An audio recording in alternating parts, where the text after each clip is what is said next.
people are happy to hear Irish accents on things and happy to hear the stories that, the stories of down the road and the stories of their peers, and to see a young Irish audience taking in Irish accents, Irish music, taking that in and being proud of it and, singing along with it. I thought, there's a massive progression. When I was a kid, that wasn't really happening like that. Oh, Maverick Sabre, it's so lovely to see you again here in Dingle. What does Dingle mean to you? Dingle is a special place. I haven't been back here since I've been about, 13 on a school trip. My granddad was from, I'm pointing around like I know the direction, from Kilorglin, up the road, and we've done other voices in Ballina and the Guinness Storehouse, but never in Dingle. So yeah, I've always wanted to come back here. So special. Give us your life story, because you're from Wexford. Yeah. But what was your link with London?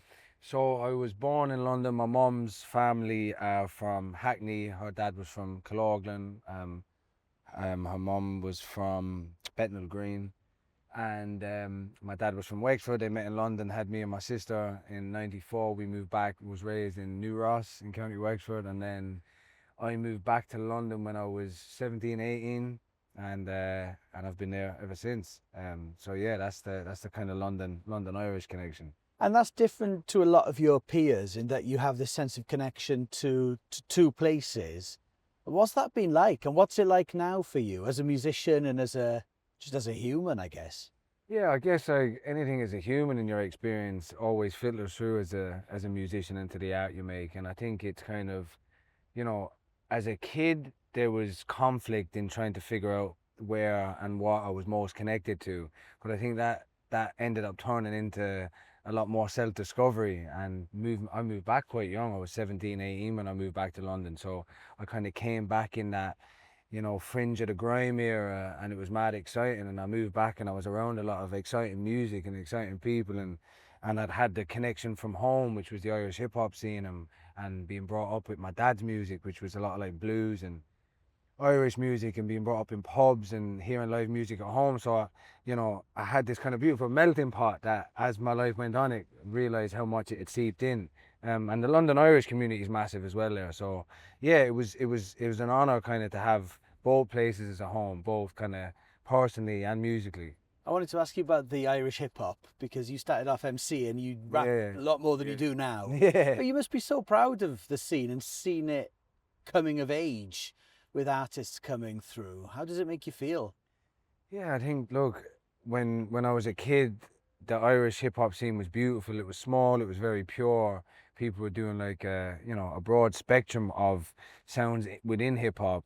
But a lot of the gigs were producers or musicians or their friends. And it was kind of tough at the time. It definitely was tough in Wexford anyway, to get other people, young people, to listen to Irish hip hop. There was a handful of people. But as the years went on, now I go back and people have got 16 bars to me in the pub at the weekend, and people are happy to hear Irish accents on things and happy to hear the stories that, the stories of down the road and the stories of their peers. And I think that kind of has finally started to kick into place and build an Irish hip hop scene with a fan base in Ireland. I went back and did 2 shows at the Sugar Club with Bricknasty, and they had,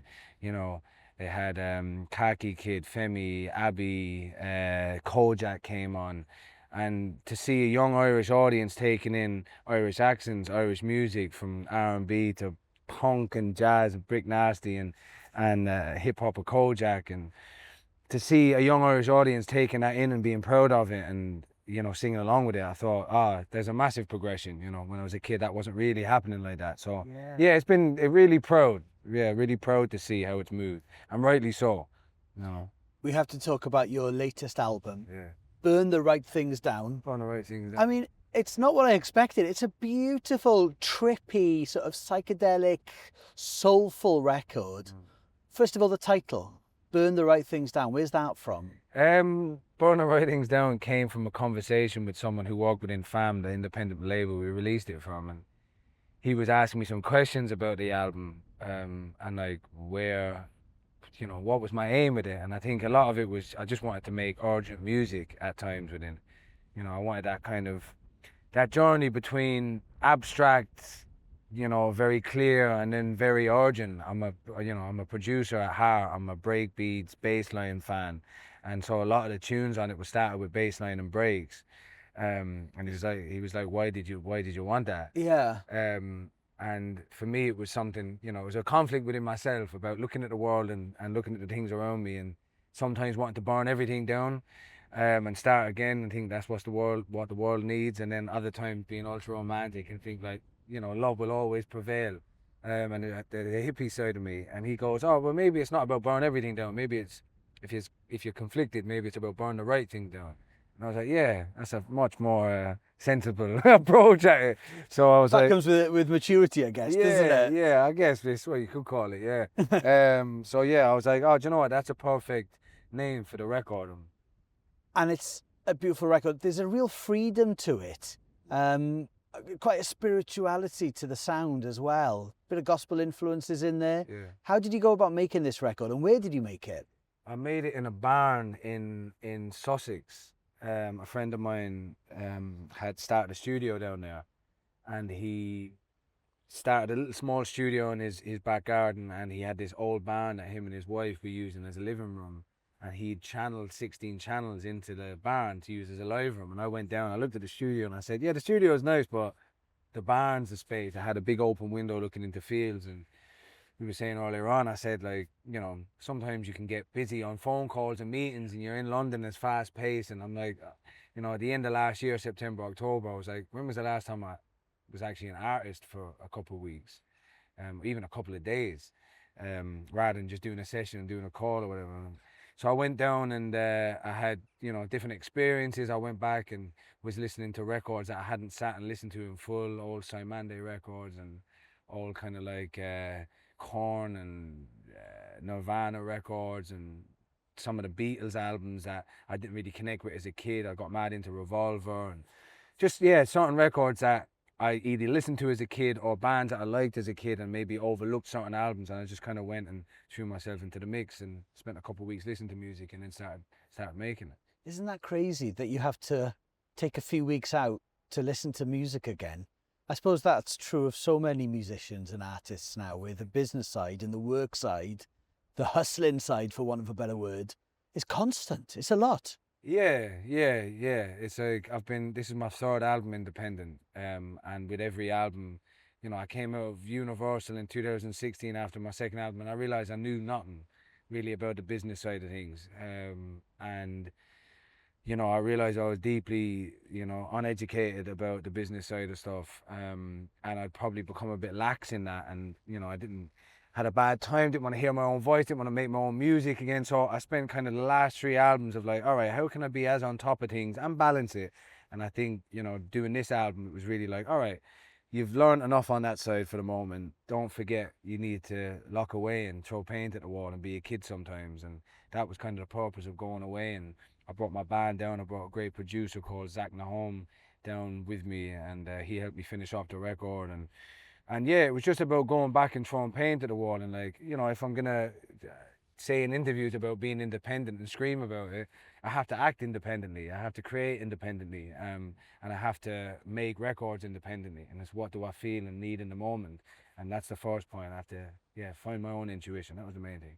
It's worked for your own records, but as you mentioned earlier, you work with FAM now, Yeah. with Georgia Smith, an Yeah. amazing artist. You signed Bricknasty. Yeah. Do you enjoy working with artists who are coming through, kind of where you were 10, 15 years ago? Yeah, definitely. I think like my heart will always be with artists, as much as I love all the rest of it, and you know, talking to people in all other aspects of the creative industries. My heart is with creatives, and it's with young creatives especially, because they're coming in very pure. The industry can be harsh at times.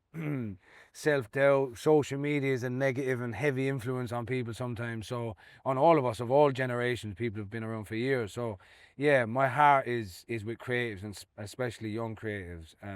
So anything I can do to help and support or be around, I'm always inspired. And I get mad inspiration from them. You know what I mean? Sometimes they remind us of the spark of fearlessness that sometimes as we get a bit older, you become tuned out of a bit. Yeah. And I think to remind yourself of that's great. And then sometimes it's just about, you know, passing on whatever kind of nurturing or wisdom or anything like that you can pass down. So yes, it's a beautiful. That's where my heart's at. Yeah. And you're finally playing in the church in Oh, Dingle yeah. for other voices. Yeah, nah, delighted. We're so happy to have you here. Thank you. Is it different when you play shows in Ireland? Always, yeah.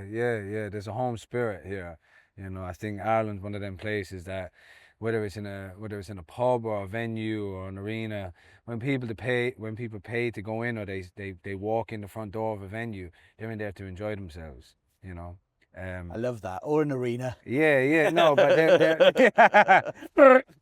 they're in there to enjoy themselves, you know, and they're in there to give something. And I think, you know, back to the spirituality, I think that's part of Irish culture and history. It's our storytelling, it's our culture of telling stories and folklore and wisdom and resistance and spreading that. And sometimes you feel that in the room, and you definitely feel it, you know, when you come back to even more rural places, especially we're doing it in a church this evening. There's something there's something that conjures up something quite ancient, for me anyway.